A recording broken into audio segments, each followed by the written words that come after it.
Welcome everyone back to weekly weather updates, and in today's video we're going to have a look at the latest from the live radar from the UKV, have a look at the precipitation and the temperature over the next 5 days. So we do still have a lot of rain, showers and thunderstorms pushing in from the southwest over the next few days. It should start to diminish in intensity, so we should lose those thunderstorms over the next few days as we do go into slightly cooler air, so slightly less energy, but there still will be extensive showers and areas of rain, and on the live radar you can see at the moment we've got those pushing in throughout today. The temperatures as well are going to be well above average and will slowly dip over the next 5 days, but still mid-teens minimum, so still really mild for this time of year. And then we'll have a look at the GFS, GEM, ECMWF and the Ensembles. Look at what's happening over the next few weeks, as inevitably it's staying pretty mild, west to south westerly. Not quite as warm as it is at the moment, definitely is on a downwards trend, but that is expected this time of year where those air masses are cooling down. So the wind direction remains in from the southwest or westerly direction, remains fairly unsettled, especially in the west of the British Isles, but it does look likely that the upper air temperatures will remain above average but slowly drop. So by the time we're into early November, they'll be a couple of degrees cooler than they are now and potentially more towards average. And of course, as we have had a look in our winter look aheads, November could be quite a cold month from what the mid to longer range models are, or the longer range models are showing. So we've got to keep an eye on that. But for the time being, it's going to end October with some very mild and wet weather. So do remember, if you enjoyed my videos, make sure you like and subscribe, and remember to follow me on Twitter as well, the link's in description.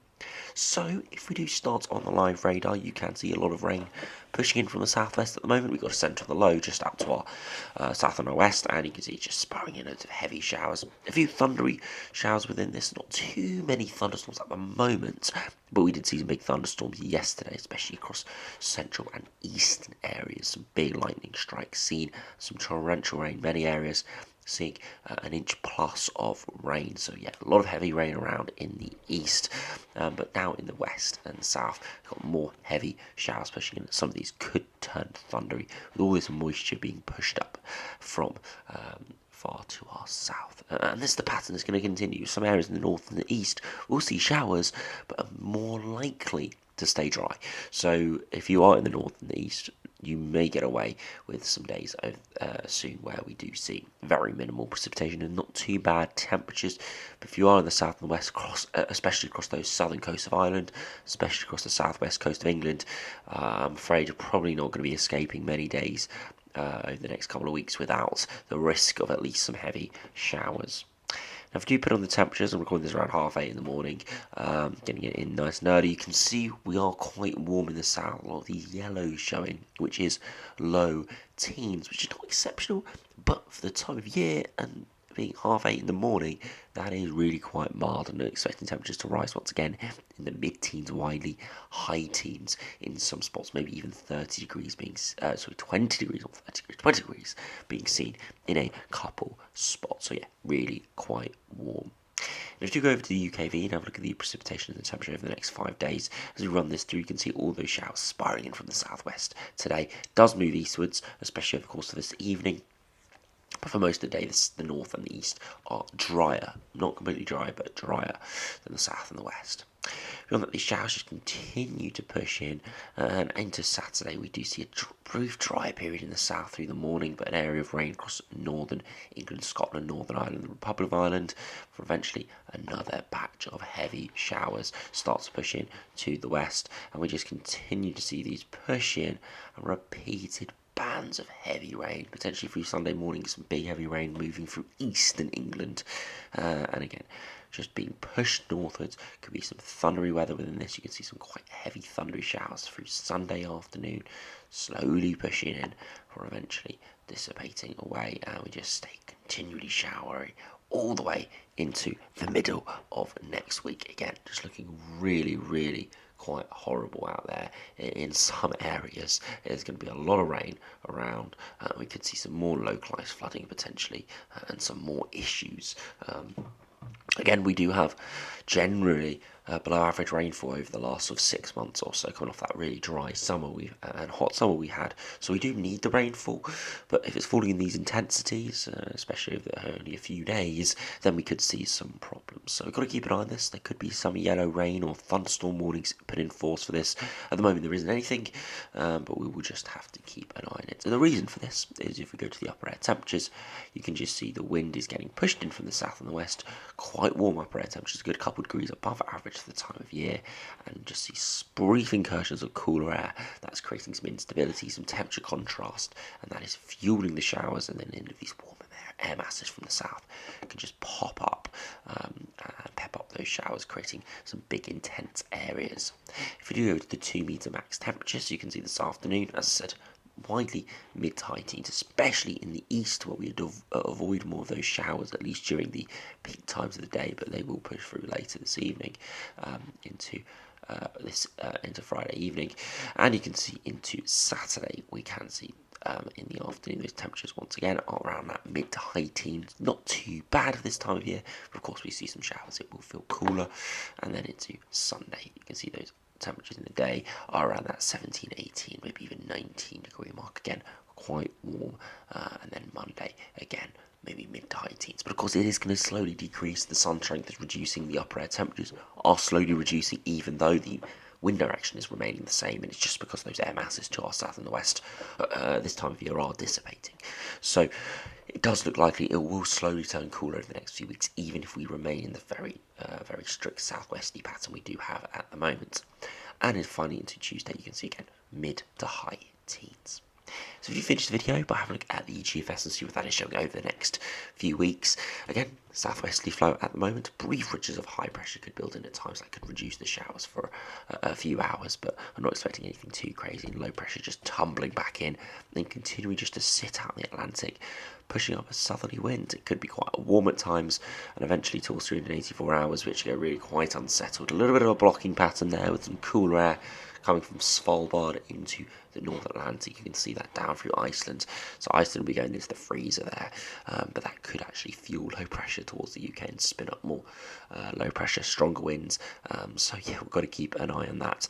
But if we do just run it back, the wind direction is only coming from one place, it's the southwest. And you can see we pretty much remain in the yellow and orange air mass for the foreseeable future, and some brief little areas of darker orange and maybe even red going in there, which is sort of 10 to 15 degrees at Angel HPA, which could be really quite warm and give temperatures in the maybe even high teens, low 20s perhaps. But as I said, it gets even harder to do that in a couple of weeks' time. So into November, it gets really, really difficult to get anything much higher than the mid to high teens, just because the sun strength is so low and precipitation and cloud amounts are higher. Beyond that, though, as I said, just finish the run, we hardly see any greens at all. So the upper air temperature is staying well above average for the foreseeable future. This is one GFS run, but at the moment it remains fairly mild, fairly west to southwesterly, typical best from the west sort of pattern, and keeping us very unsettled, very mild, and quite windy as well. If you go over to the GEM and see how that does compare over the next 10 days, again, low pressure in at the moment, just continues to spiral round, bring up a southerly wind. Could see there a little bit of a low pressure development there. You see this little low getting picked up by the jet stream. That could produce some stormy weather. We haven't really been seeing that on the models the last few days. Any stormy weather developing within this dip in the jet stream. It's generally just been at big areas of low pressure with some gusty winds, but nothing extreme. This small low pressure system could produce some interesting conditions, perhaps a week's time, but the general flow, of course, is remaining southwesterly, just getting picked up by the jet a little bit more, and that would produce some very strong winds because it's got some warmer core wrapped in around it. So it could be quite a severe little low pressure system if that did move through. Again, you look at the wind speeds, you can see very gusty winds there across parts of the Republic of Ireland, Northern Ireland, Scotland, in parts of Wales and England as well. So yeah, again, we'll have to see exactly what happens with that. But at this stage, it's remaining that same flow of low pressure out in the North Atlantic, westerly winds, but could be quite unsettled if we did see some sort of pattern similar to this, maybe even stormy if we saw a pattern similar to this. If we go to the ECMWF, see how that does compare over the next 10 days. Again, low pressure running in from the west at the moment. General southerly flow. Maybe small little development of low pressure systems there in around a week's time again.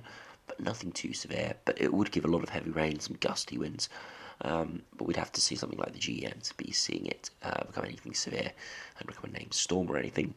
But beyond that, we stay in that westerly pattern. Perhaps more of a westerly instead of a southwesterly.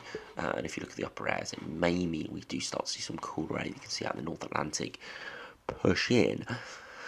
But for the time being, it's remaining really quite mild, southwesterly, and again, pretty typical pest from the west autumnal patterns. It's not unusual to see this time of year, but it's getting a little bit monotonous now with the sort of repeating pattern looking likely over the next week to 10 days. So we'll have to see what happens beyond that.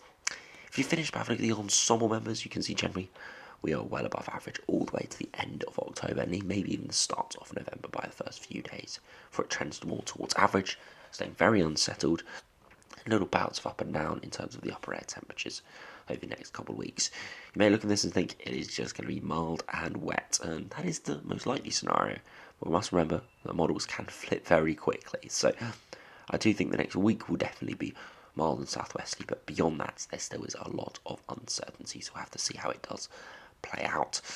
But for the time being, yeah, it's looking really quite chilly, quite unsettled, and yeah, miserable really for some areas.